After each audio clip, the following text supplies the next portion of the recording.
자, 오늘 시간 사도행전 27장에 있는 말씀을 통하여 안심하라, 살아나리라 라는 제목으로 말씀의 은혜를 받고자 합니다. 지난 화요일에는요, 우리 금천지방에 있는 감리교 목사님 30여 분과 함께 목회자, 교역자 회의를 하게 되었습니다. 우리 지방에 한 30여 분의 감리교 목사님이 계십니다. 모여서 지난달의 활동을 보고하고 또 이번 달 또 계획한 일을 같이 계획하고 논의하고 또 연회나 총회에서부터의 공문, 공지사항을 전달하는 시간을 갖습니다. 그렇게 회의와 함께 먼저 예배를 드리며 우리의 마음을 가다듬는 시간을 갖고 있습니다. 회의가 마친 후에 주관하는 교회에서 식사를 대접해 주면서 친교 시간이 있었습니다. 그런데 친교 시간의 화두는 지난달에 성지순례를 다녀왔기 때문에 성지순례에 관한 말씀을 이곳저곳에서 이야기하기 시작했습니다. 그 성지순례 많은 이야기 가운데 저도 여러분에게 언급했지만 배를 타고 고생한 이야기는 빠짐없이 우리 가운데 들려지는 이야기일 것입니다. 저도 그렇지만 목사님들도 그 배를 타면서, 작은 배를 타면서 생명의 위협을 느꼈고 그것은 아마 죽을 때까지 잊지 못할 기억, 추억으로 생각될 수밖에 없습니다. 저도 배를 타면서 40분간이요 2시간, 3시간처럼 느껴졌고요, 빨리 좀 가게 해달라고 그렇게 기도하고 하나님 아버지를 1000번, 10,000번 불렀던 그런 기억이 있습니다. 배를 탄다는 것이요, 한편으로는 빠르게 항해할 수 있고요, 목적지를 갈 수도 있지만 때로는 그 배가 위협적으로 느껴질 때는 한없는 공포로 다가올 수 있다는 것입니다. 자, 오늘 본문 사도행전 27장에 보면 사도 바울이 배를 타고 항해하는 와중에 일어났던 사건을 우리에게 가르쳐 주면서 은혜를 전달하고 있습니다. 지난 시간에 말씀드린 것처럼 사도 바울은요, 억울하게 감옥에 갇혀 있게 되었습니다. 하루 이틀이면 풀려날 거라고 생각했는데 2년이 지나도 아무런 소식이 없습니다. 바울을 심판하는 바로 총독은 2명이나 바뀌었습니다. 베릭스와 베스도도 사도 바울이 무죄라는 것을 알고 있지만 만약에 그를 풀어주게 되면 유대인들의 마음이 변하여 폭동이 일어날까봐 이러지도 못하고 저러지도 못하고 그냥 방관하고 있는 상황 가운데 있습니다. 자, 그러자 앞으로도 그 모든 계획이 제대로 이루어지지 못할 것을 알고 사도 바울이 그들에게 요청합니다. 나는 로마 시민권자니까 나는 재판을 여기서 받지 않고 황제한테 받겠습니다 라고 요청을 하고 그것이 수용되었습니다. 왜냐하면요, 그 당시에는 로마 시민권자가 대단한 권력을 갖고 있었던 것이고 외국에서, 다른 지역에서 잘못을 했어도 그렇게 요청하면 황제 앞까지 가게 되어 있었습니다. 그리하여 사도 바울은 배를 타고 300명과 함께 로마를 향해 가는 이야기가 오늘 본문 가운데 나와 있습니다. 좀 전에 말씀드린 것처럼요, 파도가 치지 않고 배를 타고 가면요, 그 시간이 아름답고 행복한 시간이지만 파도가 거칠게 분다면요, 갈피를 잡지 못하고 우리를 두렵게 하는 것이 그때 당시라면, 배에 타는 모습이라면 오늘 본문도 마찬가지입니다. 그들이 먼 로마까지 가기 위해서는 한 번에 갈 수 없었고요, 중간 지점에 미항이라는 곳에 도착하여 큰 배를 갈아타는 일이 벌어지게 되었습니다. 자, 그런데 배를 타고 순항이었다가 문제가 생기죠. 같이 읽어봅니다. 사도행전 27장 7절에 보면 이런 말씀이 나와 있습니다. 배가, 시작, 배가 더디가 여러 날 만에 이도 맞은편에 이르러 풍세가 더 허락하지 아니하므로 살모네 앞에 지나 그레데 해안을 바람막이로 항해하여, 아멘. 저들은요 정말 순항하여 곧 섬에 도착하여 다시 배를 타기로 그렇게 계획되어 있었습니다. 자, 그런데 지금이야 모터가 달려 있어서 앞으로 갈 수 있지만 2000년 전에는 엔진이 어딨겠습니까? 그 당시에는 바람을 이용하여 갈 수밖에 없었는데 그들 계획 가운데는 순풍이 불어서 앞으로 갈 줄 알았는데 성경에 보니 역풍이 불어서 앞으로 가지 못하고 뒤로 가고 옆으로 가면서 며칠 동안 목적지에 제대로 도착하지 못하였다라고 말하고 있습니다. 배에 이끌고 가는 백부장 율리오는요 마음이 다급할 수밖에 없었습니다. 왜냐? 그들이 계획한 것이 있었잖아요. 계획한 대로 죄수들을, 거기 있는 사람들을 로마로 데려다 줘야 되는데 수일 동안, 아니 일주일 동안 배가 늦어지면서 그의 마음이 다급할 수밖에 없었습니다. 그러면서 항구에 도착하여 서둘러 큰 배를 타고 또 떠나려고 하는 그 내용이 있었는데 문제는요, 그 시기가 좋지 않았다라는 것입니다. 자, 볼까요? 사도행전 27장 9절에 보면 이런 말씀이 있습니다. 여러 날이 걸려 금식하는 절기가 이미 지났으므로 항해하기가 위태한지라 바울이 그들을 권하여. 아멘. 자, 오늘 말씀은 무엇이냐? 계획한 대로 일찍 도착했으면 큰 배를 타고 나서 로마로 가는 것이 어렵지 않았는데 일주일이 지나는 동안 도착을 못하였잖아요. 그러면서 수일이 지났는데 그 지난 날이 금식하는 절기를 지나버렸다라고 말하고 있습니다.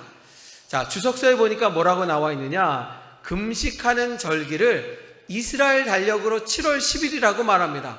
우리 달력으로 하면 9월이나 10월 정도 되는데 요때부터 바로 해안 기류가 바뀐다라는 것입니다. 해안 기류가 바뀌고 잔잔했던 파도가 한 6개월 정도가 거칠게 불기 때문에 이때는 항해사들은 배를 타는 것을 꺼려한다라는 것입니다. 폭풍우가 불기도 하고요, 배가 뒤집히기도 하고 여러 가지 어려운 가운데 저들은 이 기간 가운데는 배 타는 것을 금지하고 있습니다. 하지만 아까 말씀드렸죠, 백부장은요 로마까지 가는 것이 목적이었고요, 그걸 해야 되는 일이 그의 일이기 때문에 급하게 서둘러 가고자 하였습니다.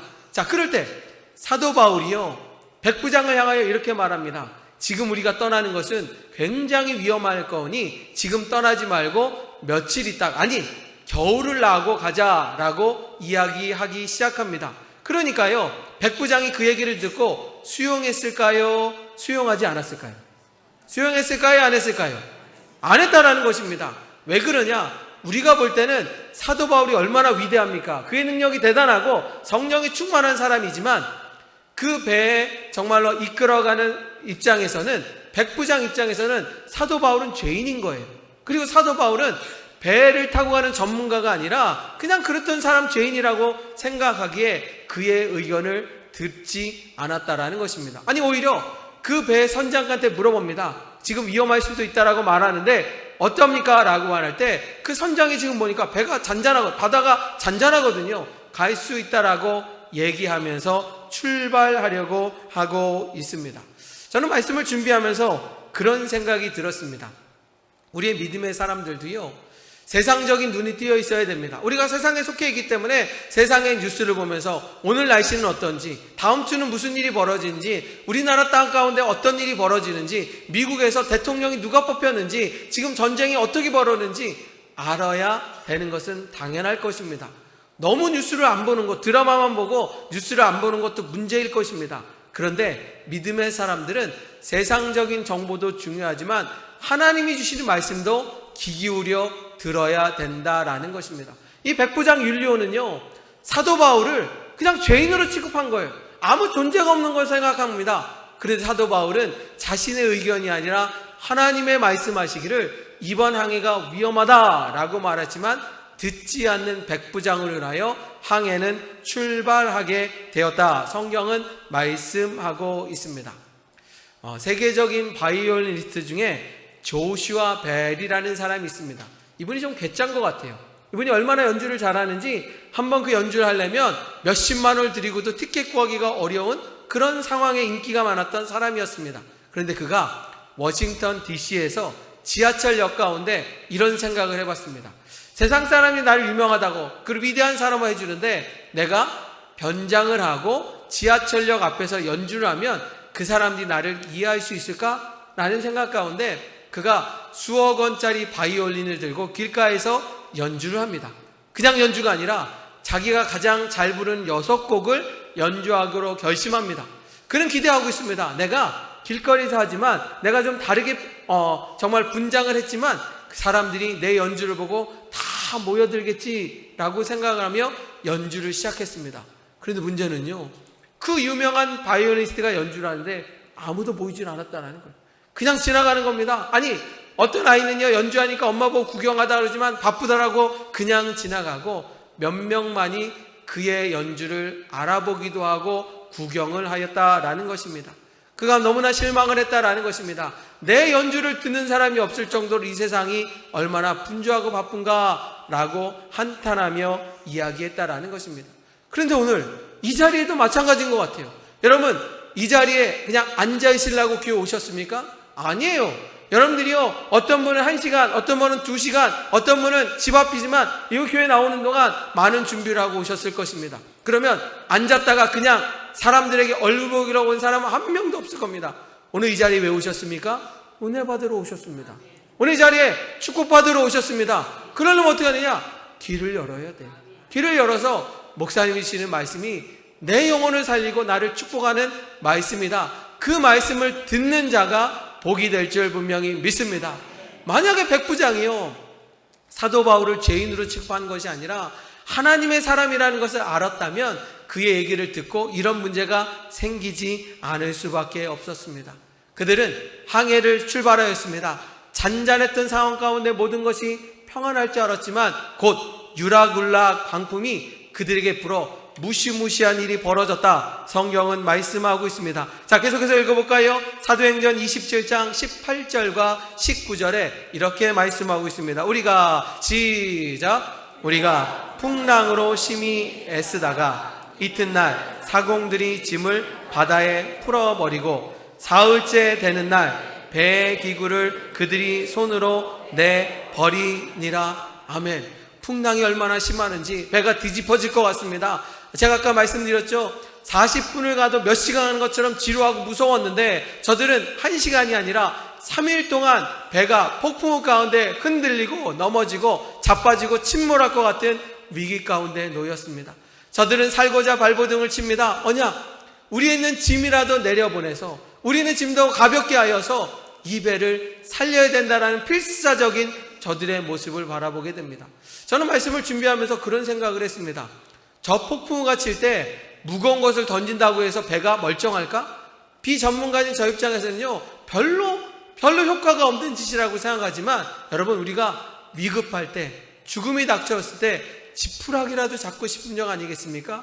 오늘 300명의 저들은요, 죽지 않으려고요, 발버둥 치다가 자기 물건을 버려서라도 살고자 하는 발버둥 치는 얘기가 오늘 성경 가운데 나와 있습니다.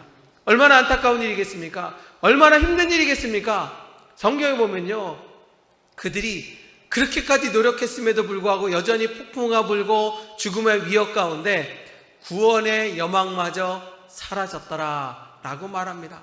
구토하고요, 정말 멀미하는 것을 넘어서서 저들이 이제 다 자빠졌습니다. 저들은 다 누워서 포기하고 있습니다. 왜? 희망도 없고 소망도 없기 때문에 죽음을 맞이하는 그 순간이었습니다. 그 안타까운 상황 가운데 저들은 주님을 바라보며 믿음 가운데 가려고 노력해야 되는 그 믿음까지도 다 사라진 상황이었습니다. 지난 금요일이죠. 끔찍한 뉴스를 접하게 되었습니다. 제주도 부근에서 고등어잡이 배가 침몰하고 말았다는 소식이었습니다. 작은 배가 아니더라고요. 135톤이라면 꽤 큰 배고요. 그 안에 27명이 승선했다라는 것입니다. 그런데 안타깝게도 27명 중에 12명이 구조되지 못하고 실종자가 되었고, 오늘 새벽에 보니까 한 사람만 찾게 되었는데 죽음으로 맞이했다, 그렇게 말하고 있습니다.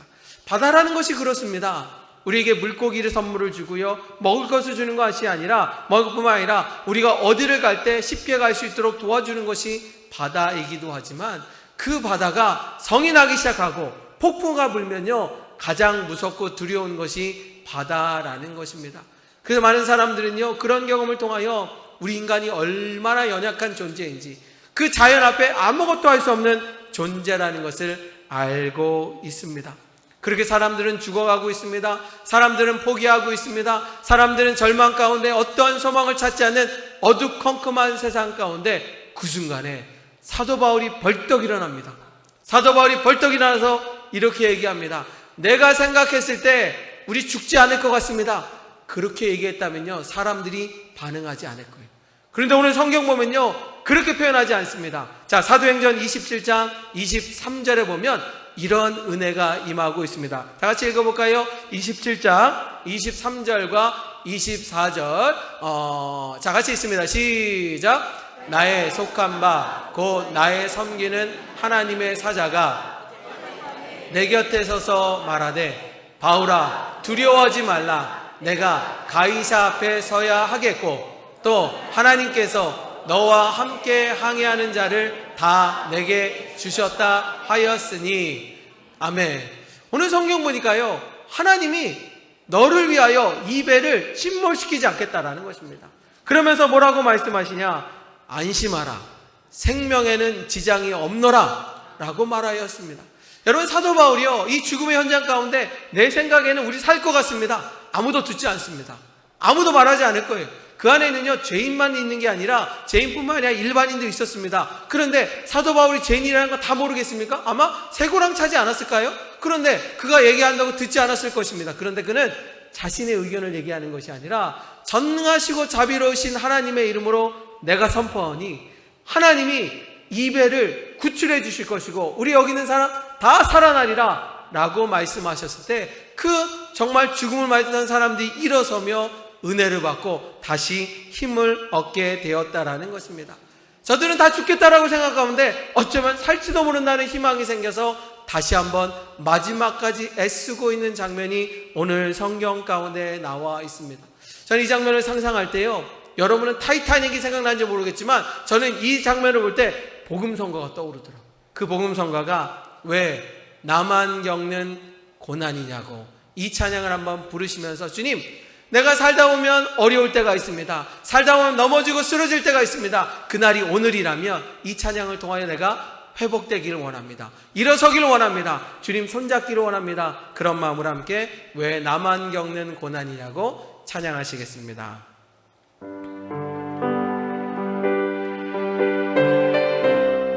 왜 나만 겪는 고난, 왜 나만 겪는 고난이냐고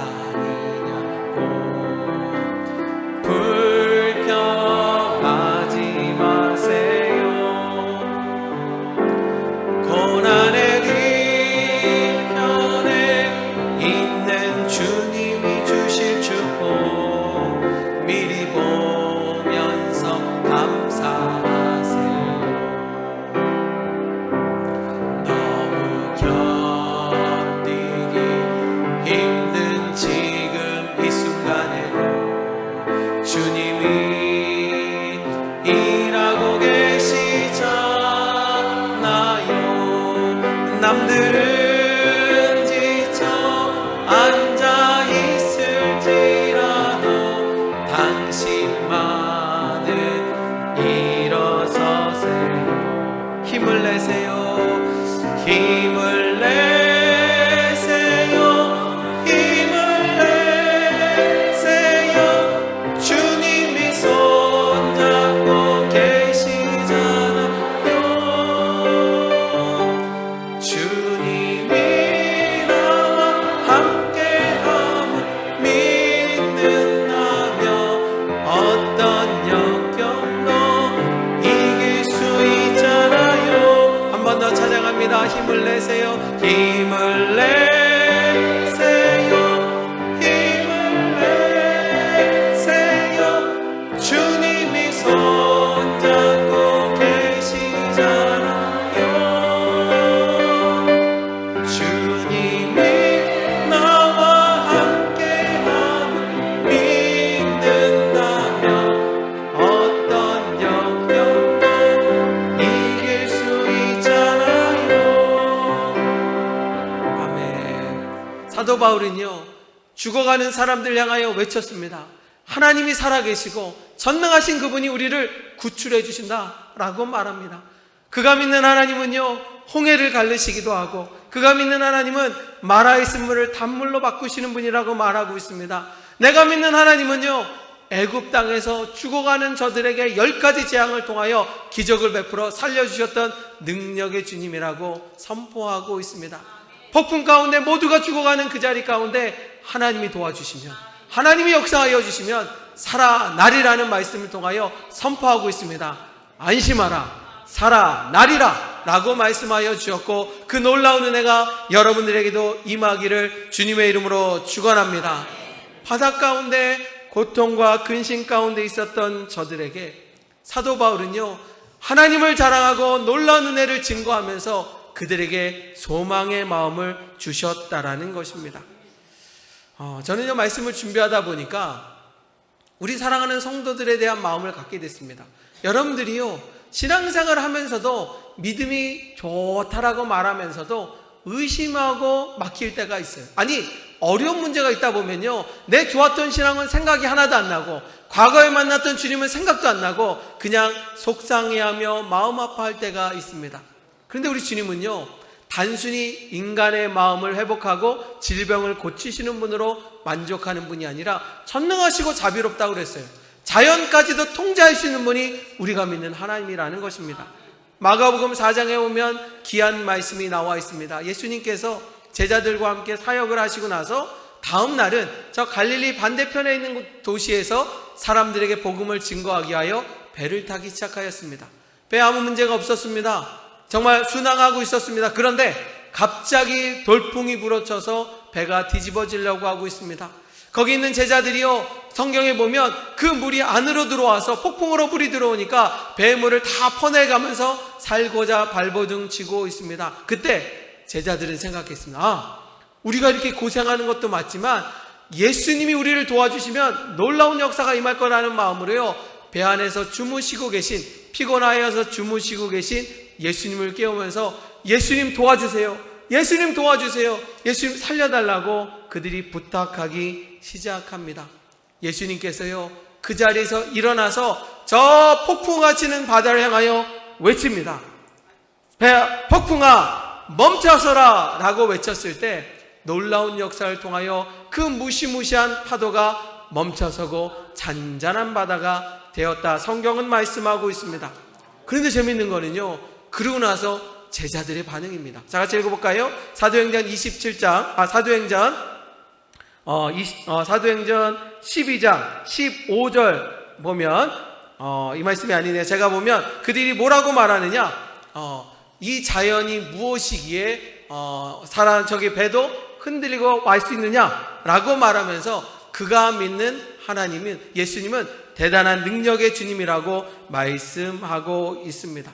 자, 그렇게 배를 다스리고 자연을 다스리는 하나님의 능력으로 제자들도 살았을 뿐만 아니라 오늘 성경 보면 바로 사도 바울이 선포한 것처럼 그들 가운데 은혜가 넘쳤고요, 놀라운 역사가 임하였다라는 것입니다. 자, 같이 읽어볼까요? 배가 그러면 파손되었을까? 하나님 말씀대로 다 이루어졌나? 사도행전 27장 44절에 보면 이런 말씀이 있습니다. 같이 읽어볼까요? 사도행전 27장 44절의 말씀이 있습니다. 그 남은 사람들은, 시작, 그 남은 사람들은 널조가 혹은 배 물건에 의지하여 나가게 하니 마침내 사람들이 다 상륙하여 구조되니라. 아멘.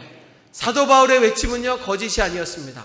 사도 바울의 외침은요, 하나님의 뜻 가운데 온전하게 이루어졌습니다. 아니, 배 가운데 276명이 살아있잖아요. 그 270명이 다 누군가는 살고 죽은 것이 아니라 모두가 살아가는 기적의 역사가 일어났고, 바로 하나님의 말씀대로 배는 파손되었지만 모든 사람이 구출되는 놀라운 역사가 임하였다라는 것입니다. 자, 이 말씀을 준비하는데 지난 수요일 날 제가 수요 예배 때 전했던 그 말씀이 떠오르는데, 이 말씀이요, 오늘 말씀과 연결되면요, 여러분들에게 더 큰 은혜가 될 것입니다. 자, 사도행전 12장에 보면요, 헤롯이라는 분봉왕이 있었습니다.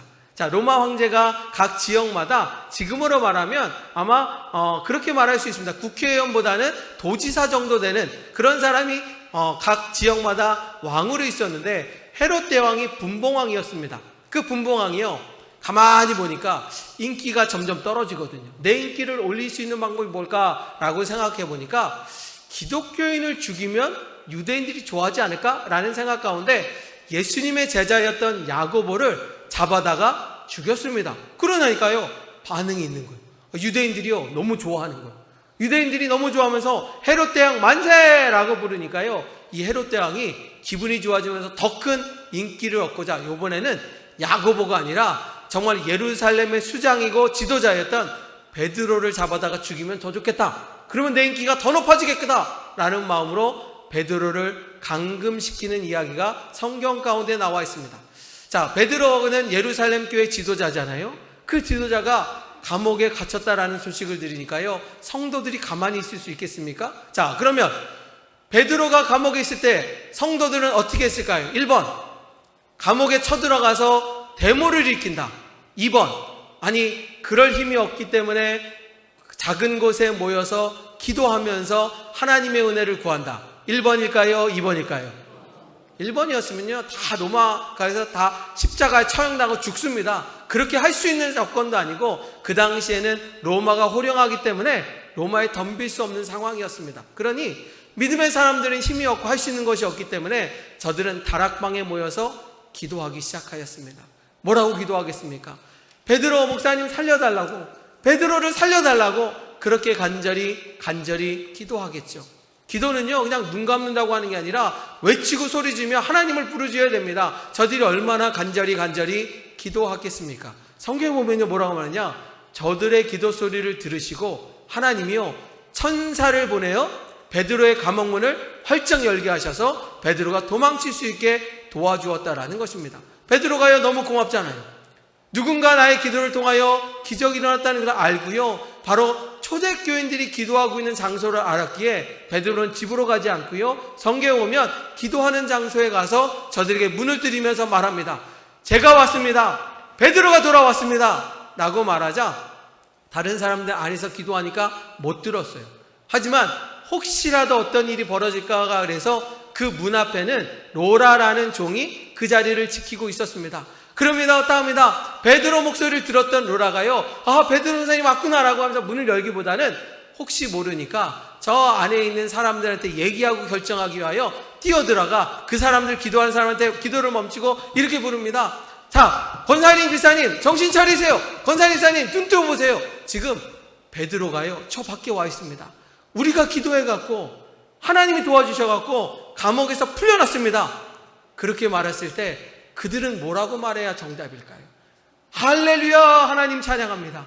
주님의 기적이 일어났습니다. 그럼 얼마나 좋겠어요. 성경은 그렇게 말하지 않습니다.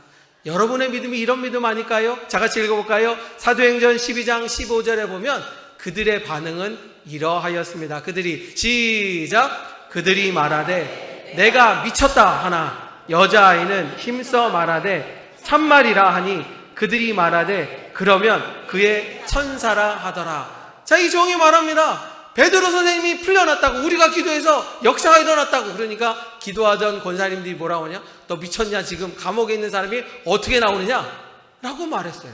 그러니까 아니라고, 살아났다고, 왔다고. 그러니까 그건 진짜가 아니라 가짜 천사야 라고 말하고 있습니다. 자, 제가 물어볼게요. 그 다락방 안에서 기도하는 사람은 뭘 놓고 기도한 거예요? 베드로 건강하라고요? 베드로가 잘 지내라고요? 베드로 감옥에 있을 때 맛있는 거 먹으라고요? 아니에요. 한 가지 기도 제목이에요. 하나님의 능력으로 풀려날 수 있도록, 자유롭도록 도와달라고 기도했습니다.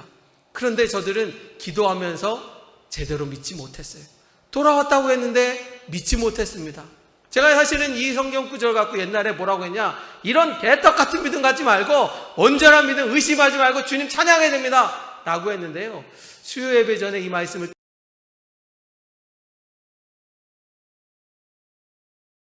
이들이 그런 믿음이 없으니까 내가 기적을 멈추겠다라고 했어요? 아니에요. 믿지 못하였지만 사도 바울이 베드로가 풀려나기를 위해서 기도했지만 막상 제대로 믿었지만 기도하는 그 기도 소리를 들으시고 천사를 보내 기적을 행하였다라는 것입니다. 저는 그게 정말 참 은혜가 되는 거예요. 오늘 이 자리에도 보면요, 누구보다도 굳건한 믿음이 있습니다. 흔들리지 않고 넘어지지 않는 믿음도 있어요. 근데 여기는 누구 가운데는 믿을까 말까, 정말 계실까 말까, 그런 사람도 있다라는 것입니다. 그런데 주님은요, 의심하는 믿음이 있을지라도 기도하는 자에게 은혜와 축복을 더하여 주셨다라는 것입니다. 여러분 생각해 보세요. 베드로가 왔는데, 베드로가 어디 왔냐고, 감옥에 있어야 돼, 말도 안 된다 그랬던 저들이 그렇게 기도함에도 불구하고 하나님이요, 니네들 믿음이 그따구니까 내가 역사 안 일으킨다 그러지 않았어요. 믿음이 연약해도 간절히 기도하는 그들의 기도 소리를 들으시는 것이 하나님의 은혜라는 것입니다. 저는요, 사도 바울이요, 그 죽어가는 배 가운데 예수님이 우리를 살려주셨습니다. 우리가 살아날 걸 믿습니다. 라고 할 때 다 믿지 않았을 거예요. 그런데 그 중에 기도하고 믿음 가운데 거는 자도 있고 아닌 사람도 있지만 하나님은요, 믿음이 연약하여도 기도하는 자에게 은혜와 은총을 더하여 주셨다라는 것입니다. 사랑하는 성도 여러분, 여러분들의 믿음은 어떠십니까? 굳건한 믿음이라면 감사하지만 흔들릴 때도 있습니다. 믿어지지 않을 때도 있습니다. 그럼에도 불구하고 포기하지 않고 기도하는 자에게 하나님은 은혜와 충만함을 더하여 주신다라고 말씀하여 주셨습니다. 2000년 전에 사도 바울이 안심하라 살아나리라 말씀하셨던 것처럼 오늘도 그런 능력이 여러분 모두에게 임하기를 주님의 이름으로 축원합니다. 그것이 은혜라는 거예요. 내가 믿음이 부족할지라도 하나님을 바라보십시오. 기도하십시오. 때로는 어떤 사람이 그렇게 말합니다. 목사님, 기도하고 싶은데 너무 주님 앞에 부끄러워서 기도 못하겠습니다. 그거는 가짜 믿음이에요. 진짜 믿음은 뭐냐? 내가 죄인이지만, 내가 부족하지만 그래도 주님을 의지하는 마음으로 기도하겠습니다. 그 자리에 역사가 일어나는 것이고 그 자리에 은혜가 임한다라는 것입니다. 내일부터요, 특별 새벽 기도를 할 때 무슨 주제를 정할까? 우리가 자주 특별 새벽 기도 하잖아요. 그때 주제를 빼버릴까 생각도 있는데 그래도 주제를 해야 여러분 더 기도하다 보니까 이번 주제는 뭐 할까라고 생각하는 중에 우리 성도들이 좀 연세도 많아지시고 날이 추워지면서 감기 환자도 많아지고 아프신 분들이 많더라고요. 그러면 하나님께 구해야 되겠다. 하나님께 이번에도 구하면 은혜 주시겠다라고 하면서 기도하는데 주님이요, 딱 갑자기 오병이어 말씀해 주신 것처럼 은혜를 주신다는 것입니다. 오병이어가 뭐예요? 물고기 2마리랑 보리떡 5개로 몇 명이 먹었어요? 5,000명을 먹는 말도 안 되는 기적의 역사가 일어났다라는 것입니다. 이번 특별 생활을 통하여 여러분이 기도하는 그 자리 가운데 하나님의 그런 역사가 임하기를 주님의 이름으로 축원합니다. 주님의 능력은요, 2000년 전에 끝난 게 아니에요.